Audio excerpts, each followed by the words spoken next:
Kepolisian Negara Republik Indonesia.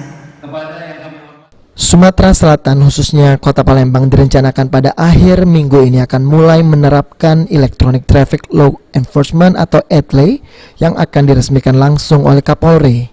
Dengan penerapan tersebut, Gubernur Sumsel Herman Deru menyambut positif. Pasalnya, selain bisa membuat warga tertib dalam berlalu lintas, tentunya warga juga akan tertib membayar pajak sehingga nantinya bisa mendongkrak pendapatan asli daerah atau PAD Sumatera Selatan. Sejauh ini menurut Herman Deru, Sumatera Selatan khususnya Kota Palembang sudah cukup siap untuk menerapkan ETLE tersebut. Ya, target kita kan sebenarnya ini untuk satu tertib lalu lintas, dua tertib kendaraan. Yang ketiga bagi daerah kenapa kita support all out ini? Karena ini jelas menguntungkan daerah. Jadi orang jadi tertib bayar pajak kan? Jangan coba-coba nggak bayar pajak langsung kena zoom, ya. Kesiapannya sendiri seperti apa saat ini, Pak? Udah siap 100% kita.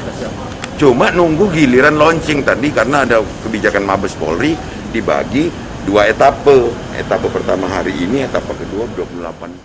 Keterangan senada juga disampaikan oleh Kapolda Sumsel Irjen Pol Eko Indra Heri. Sumsel khususnya Kota Palembang telah siap untuk menerapkan ETLE.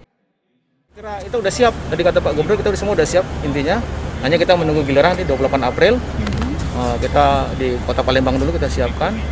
Dan tentu ini kita terus berkomunikasi dan koordinasi dengan Mabes Polri. Tapi intinya Sumatera Selatan khususnya Palembang.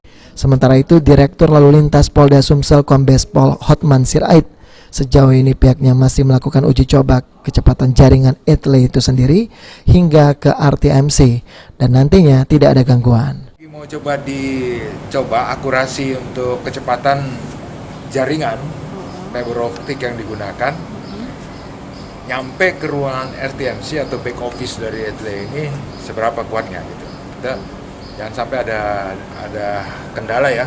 Jadi dari segi teknis kita masih terus ini belum kita rilis sampai nanti pada saat launching itu penerapan. Rencananya di Sumatera Selatan khususnya Kota Palembang akan dipasang 9 kamera Electronic Traffic Law Enforcement atau ETLE di berbagai kawasan. Firman Hidayat, PAL TV.